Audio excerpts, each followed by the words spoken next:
اعوذ باللہ من الشیطان الرجیم بسم اللہ الرحمن الرحیم اللہم صلی علی سیدنا و مولانا محمد وعلی آلہ واصحابہ وبارک وسلم وسلم۔ پاکستان میں موجود تمام ہی ناظرین کو پاکستان سے باہر، بھارت، متحدہ عرب امارات، تمام خلیجی ریاستیں، مکہ مکرمہ، مدینہ منورہ اور وہاں سے آگے تمام یورپی ممالک بالخصوص برطانیہ، France, Spain, Italy, Germany, Sweden اور وہاں سے بھی آگے ریاستہائے متحدہ امریکہ، ساؤتھ افریقہ اور جہاں جہاں اس وقت جیو ٹیلی ویژن نیٹ ورک کی یہ خصوصی ٹرانسمیشن پہچان رمضان سحر عامر کے ساتھ شہر رمضان سے دیکھی جا رہی ہے، وہاں ٹیلی ویژن سیٹس کے سامنے موجود تمام ہی ناظرین کو انتہائی محبت، خلوص، ادب اور احترام کے ساتھ عامر لیاقت حسین کا السلام علیکم۔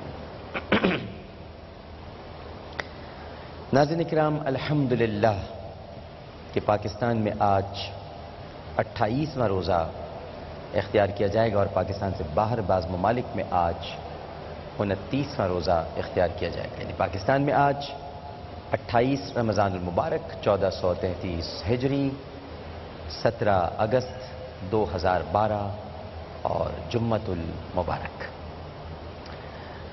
سب سے پہلے تو آپ تمام ہی ناظرین کو جمعہ بہت بہت مبارک ہو، جمعہ کریم، جمعہ مبروک، جمعہ مبارک۔ اور جیسا کہ ناظرین کرام ہمارا طریقہ رہا ہے، اسی طریقے پر عمل کرتے ہوئے صبح کا آغاز آئیے ہم سب مل کر اللہ سبحانہ و تعالیٰ کے ذکر اور اس کے حکم کے تحت جو اس کے حبیب صلی اللہ علیہ وآلہ وسلم کے ذریعے ہم تک پہنچا، اس کا اعادہ کرتے ہیں، اس کا اظہار کرتے ہیں۔ اور آئیے سب سے پہلے اللہ سبحانہ و تعالیٰ کے حبیب صلی اللہ علیہ وآلہ وسلم ان کی بارگاہ میں درود پاک کا نذرانہ پیش کرتے ہیں، کیونکہ آج جمعۃ المبارک ہے اور جمعے کے دن جتنا درود پڑھا جائے، کثرت سے درود پڑھا جائے، یہ جمعے کا حسن ہے۔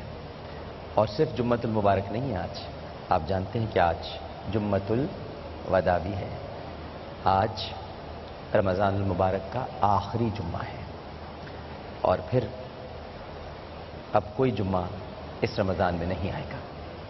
اگلے برس نہ میں نے دیکھا نہ آپ نے دیکھا، لیکن یہ برس ہمیں جمعۃ المبارک مل رہا ہے، لہٰذا جاتے جاتے مہمان کو بہت عزت کے ساتھ، بہت پیار کے ساتھ، وعدوں کے ساتھ رخصت کیجیے، یہ وعدے کر کے کہ جب اگلے برس وہ ہمیں پائے یا ہم اسے پائیں تو جو کچھ ہم نے اس سے عہد کیا ہے، جو وعدہ کیا ہے، اسے وفا کریں اور ایفائے عہد کے ضابطوں سے اور رابطوں سے قطعاً دور نہ ہوں۔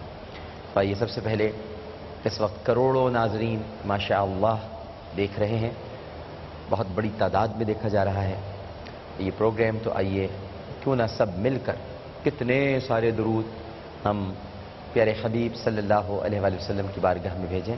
تو آئیے سب سے پہلے درود ابراہیمی پڑھتے ہیں، اور درود ابراہیمی میں چونکہ سلام نہیں ہے لہٰذا وبارک وسلم آخر میں ہم سب لگائیں گے تاکہ پوری حکم کی تعمیل ہو جائے۔ اور حکم کیا ہے؟ ان اللہ وملائکتہ یصلون علی النبی یا ایھا الذین آمنوا صلوا علیہ وسلموا تسلیما۔ اللہم صل علی سیدنا ومولانا محمد وعلی آلہ واصحابہ وبارک وسلم وصلی علیہ۔ یعنی اس کا مطلب یہ ہوا، جو چونکہ مجھے آیت پڑھی تھی تو درود فوراً پڑھنا تھا، اس کا مطلب یہ ہوا ناظرین کرام کہ ہمیں نبی کریم صلی اللہ علیہ وآلہ وسلم پر درود بھی بھیجنا ہے اور سلام بھی بھیجنا ہے۔ تو آئیے درود ابراہیمی پڑھتے ہیں۔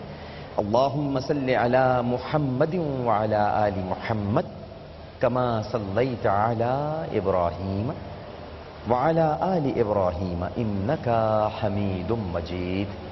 اللہم بارک علی محمد وعلی آل محمد كما باركت على إبراهيم وعلى آل إبراهيم إنك حميد مجيد وبارك وسلم. آئیے ایک مرتبہ اور پڑھتے ہیں درود ابراہیمی.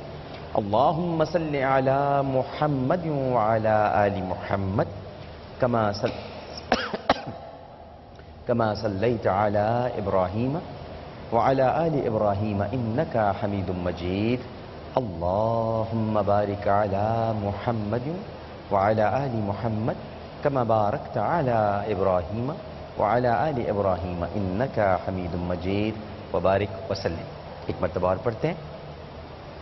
اللهم صل على محمد وعلى آل محمد كما صليت على إبراهيم وعلى آل إبراهيم إنك حميد مجيد. اللهم بارك على محمد وعلى آل محمد كما باركت على إبراهيم وعلى آل إبراهيم إنك حميد مجيد وبارك وسلم. آئیے ایک مرتبہ ہم سب مل کر وہ کلمہ پڑھتے ہیں جو اللہ سبحانہ و تعالیٰ کو بڑا محبوب ہے. لا الہ الا اللہ وحدہ لا شریک لہ لہ الملک ولہ الحمد وہو علی کل شیء قدیر. لا الہ الا اللہ وحدہ لا شریک لہ لہ الملک ولہ الحمد وہو علی کل شیء قدیر. لا الہ الا اللہ وحدہ لا شریک لہ لہ الملک ولہ الحمد وہو علی کل شیء قدیر. لا الہ الا اللہ وحدہ لا شریک لہ لہ الملک ولہ الحمد وہو علی کل شیء قدیر.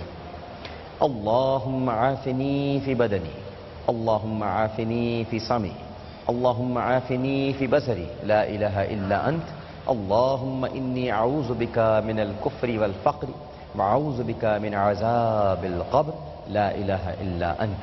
اللهم عافني في بدني اللهم عافني في سمعي اللهم عافني في بصري لا إله إلا أنت. اللهم إني أعوذ بك من الكفر والفقر وأعوذ بك من عذاب القبر لا إله إلا أنت. اللهم عافني في بدني اللهم عافني في سمعي اللهم عافني في بصري لا إله إلا أنت. اللهم إني أعوذ بك من الكفر والفقر وأعوذ بك من عذاب القبر لا إله إلا أنت. يا حي يا قيوم برحمتك أستغيث أصلح لي شأني كله ولا تكلني إلى نفسي طرفة عين. إن لله وإنا إليه راجعون. اللهم اجرني في مصيبتي واخلف لي خيرا منها. إن لله وإنا إليه راجعون. اللهم اجرني في مصيبتي واخلف لي خيرا منها. إن لله وإنا إليه راجعون. اللهم اجرني في مصيبتي واخلف لي خيرا منها. سبحان اللہ وبحمدہ عدد خلقہ ورضا نفسہ وزنة عرشہ ومداد کلماتہ.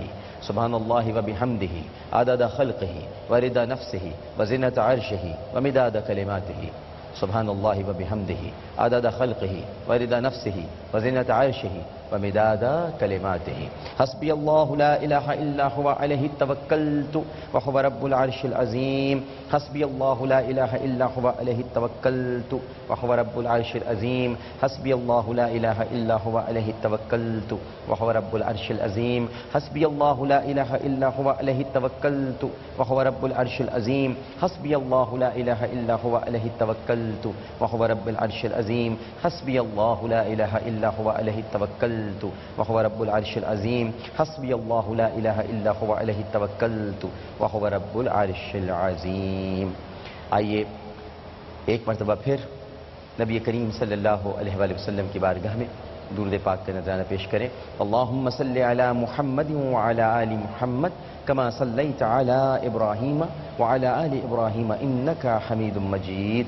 اللهم بارك على محمد وعلى آل محمد كما باركت على إبراهيم وعلى آل إبراهيم إنك حميد مجيد. لا إله إلا أنت سبحانك إني كنت من الظالمين. لا إله إلا أنت سبحانك إني كنت من الظالمين. لا إله إلا أنت سبحانك إني كنت من الظالمين. آئیے سب مل کر آخر میں استغفار کرتے ہیں. اللهم أنت ربي لا إله إلا أنت خلقتني وأنا عبدك وأنا على عهدك ووعدك ما استطعت أعوذ بك من شر ما صنعت أبوء لك بنعمتك علي وأبوء بذنبي فاغفر لي فإنه لا يغفر الذنوب إلا أنت أستغفر الله أستغفر الله أستغفر الله أستغفر الله أستغفر الله استغفر اللہ استغفر اللہ استغفر اللہ۔ یہ سارے وہ اذکار ہیں ناظرین کرام جو آج جب جب آپ کو موقع ملے آپ کرتے رہیے گا، اور ان تمام اذکار کا جو تاج ہے وہ درود شریف ہے، اور درود شریف کے بعد جو سب سے زیادہ ذکر آپ کو کرنا چاہیے، بلکہ درود شریف اور اس ذکر کو ساتھ ساتھ رکھنا چاہیے، نہ اس میں کمی بیشی کرنی چاہیے، اور وہ ہے جو اب میں آخر میں آپ سے دعوت فکر بھی دے کے جا رہا ہوں اور ریکویسٹ بھی کر کے جا رہا ہوں تاکہ اس کا ثواب سب تک پہنچے، مجھ تک بھی پہنچ جائے اگر کوئی میرے کہنے سے اس کو پڑھ لیتا ہے، کیونکہ اللہ کو یہ بہت محبوب ہے۔ سبحان اللہ و بحمدہ سبحان اللہ العظیم، سبحان اللہ و بحمدہ سبحان اللہ العظیم، سبحان اللہ و بحمدہ سبحان اللہ العظیم، سبحان اللہ و بحمدہ سبحان اللہ العظیم۔ جتنا ورد کر سکتے ہیں ان اذکار کا ناظرین کرام کیجیے گا۔ جمعۃ الوداع ہے، رمضان جا رہا ہے، رمضان رخصت ہو رہا ہے، رمضان ہمیں چھوڑ کر جا رہا ہے، رمضان ہمارے درمیان ناظرین کرام اخوت، محبت اور پیار کے بیچ بو کر جا رہا ہے۔ اب اگلے 11 مہینے تک ہمیں چاہیے کہ ہم ان بیجوں میں تقوی کا پانی دیں، اخلاص سے ان تمام بیجوں کی نگرانی کریں، محبت کی کھاد ڈالیں، اخوت کی باڑ باندھیں تاکہ کوئی ان بیجوں کو نقصان نہ پہنچا سکے۔ یہ رمضان المبارک کی طرف سے ہمارے لیے تحفہ ہے، انعام ہے۔ دیکھتے اس وقت ہمارے ساتھ ٹیلی فون لائن پر کون موجود ہے۔ السلام علیکم۔ وعلیکم السلام ورحمۃ اللہ وبرکاتہ۔ ڈاکٹر صاحب اختر کر رہا ہوں، کیسے ہیں آپ؟ خیریت سے ہیں؟ الحمدللہ جناب، کیسے مزاج ہیں آپ کے؟ اللہ کا کرم۔ بس ڈاکٹر صاحب گزارش تو یہی کرنی تھی، ایک تو اللہ پاک آپ کو جزائے خیر دے جو آپ نے یہ کام کیا ہے، جی اللہ قبول فرما لے رمضان میں جو آپ نے کیا ہے۔ اللہ تعالیٰ بس قبول دوسری فرمائے۔ گزارش یہ کرنی تھی کہ میرے ذہن میں ایک بات آ رہی تھی کہ جمعۃ الوداع میں ایک ایسی گھڑی ہوتی ہے کہ جس میں رب سے جو مانگا جائے تو سنا ہے کہ وہ قبول ہوتی ہے دعا۔ جی تو بس گزارش یہ کرنا چاہ رہا تھا کہ اس گھڑی کے حوالے سے آپ بتا دیجئے تاکہ لوگ جو ہے نا اس دن کو غفلت کے ساتھ نہ گزاریں۔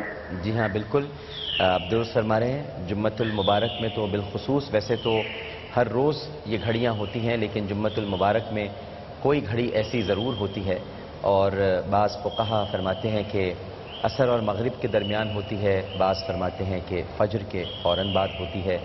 مختلف اقوال ہیں، لیکن بہرحال جمعے میں سفر کرتی ہے، لہٰذا اسی لیے تو فرمایا ہے نبی کریم صلی اللہ علیہ وآلہ وسلم نے کہ جمعے کے روز مجھ پر کثرت سے درود شریف پڑھو، کثرت سے، صرف درود پڑھتے رہیں۔ اچھا، درود آپ کو معلوم ہونا چاہیے خوبصورت دعا بھی ہے، کیونکہ درود کا جو آغاز ہے وہ ہوتا ہے اللہم سے، اے اللہ، اللہم، اے ہمارے اللہ، اے اللہ۔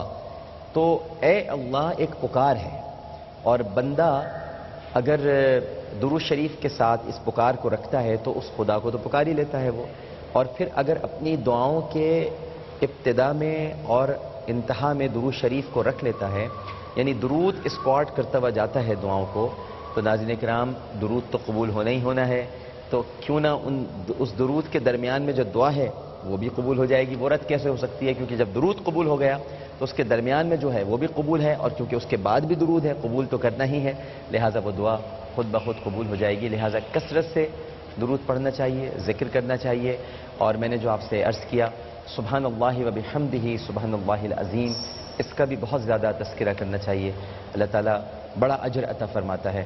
اور آج عمرے کا سوال آپ سے کر لیتا ہوں ناظرین کرام، اب تو 2-3 دن ہی رہ گئے ہیں، اور اس کے بعد پھر ہم آپ سے رخصت ہو جائیں گے، پھر کہاں ہم اور کہاں آپ، یہ محبتوں کا رشتہ، یہ محبتوں کا جو تعلق ہے ایک دم سے ٹوٹ جائے گا، اور یہ ٹوٹنا بھی چاہیے، کیونکہ یہ تعلق رمضان المبارک جوڑتا ہے، تو ایک تشنگی، ایک پیاس، ایک احساس وہ ضرور برقرار رہنا چاہیے۔ میں الحمدللہ 28 دنوں تک، آج 28واں دن ہے، آپ کے ساتھ رہا. نہیں جانتا کہ اگلے 2 دن ساتھ رہوں گا کہ نہیں رہوں گا. ایک بشر کی حیثیت سے کہہ رہا ہوں، ہمیں اپنی جانوں کا نہیں پتا کہ کل ہماری جان رہے یا نہ رہے. اللہ تعالیٰ کی مرضی ہے تو آپ کے سامنے رہیں گے، خدا کی مرضی نہیں تو آپ کے سامنے نہیں ہو سکتے. لہٰذا اب یہ 2-4 دن ہیں، ان کو ہم اذکار میں، ذکر میں اچھی اچھی باتیں کرتے ہوئے اور مزید گزار دیتے ہیں. باقی دلوں کا حال تو اللہ جانتا ہے ناظرین کرام، بندے نہیں جان سکتے کس کے دل میں کیا ہے، کس نے کون سے وعدے کیے، کیسے وعدے کیے، کیسے گزارنے کا اب جو اگلے مہینے آ رہے ہیں ان کا عہد کیا. بہرحال میں عمرے کا سوال آپ سے کیے لیتا ہوں، اور اس سوال کے جواب پر بھی آپ کو انشاءاللہ عمرے کا ٹکٹ دیا جائے گا. آپ نے ناظرین کرام مجھے یہ بتانا ہے، اور بہت آسان سا سوال ہے اور جمعۃ المبارک کی مناسبت سے بھی ہے. آپ نے مجھ کو یہ بتانا ہے کہ جمعۃ المبارک کو یوم عید کیوں کہا جاتا ہے؟ جمعۃ المبارک کو یوم عید کیوں کہا جاتا ہے؟ ایک دفعہ پھر سوال سن لیجئے. جمعۃ المبارک کو یوم عید کیوں کہا جاتا ہے؟ 888 لکھنے کے بعد اسپیس دیں گے، جواب لکھیں گے اور 436 پر آپ مجھے سینڈ کر دیں گے. اپنا نام اور شہر کا نام لکھنا نہیں بھولیے گا. جتنے زیادہ ایس ایم ایس عمرے کا ٹکٹ جیتنے کے اتنے ہی زیادہ مواقع. اگر کوئی خاتون جیتیں گی تو انہیں محرم کا ٹکٹ بھی دیا جائے گا، لیکن کوئی صاحب جیتیں گے تو پھر وہ اکیلے ہی عمرے پر تشریف لے جائیں گے. جمعۃ المبارک کو یوم عید کیوں کہا جاتا ہے؟ اس سوال کا آپ نے جواب دینا ہے. ایک چھوٹے سے وقفہ لینے جا رہے ہیں. وقفے کے بعد انشاءاللہ ہمارے ساتھ قاری محمد ابراہیم قاسی صاحب تشریف فرما ہوں گے، قرآن پاک کی تلاوت کریں گے. اور آج عشق کے رنگ میں ایک بہت ہی خاص مہمان ہیں آپ کے ساتھ، اور آپ کو اب یہ انتظار کرنا ہوگا وہ خاص مہمان آپ کے کون ہیں. آج بہت ہی خاص مہمان آپ کے ہیں، بہت ہی خاص. تو ایک چھوٹا سا وقفہ لیتے ہیں، وقفے کے بعد حاضر ہوتے ہیں. السلام علیکم ورحمۃ اللہ.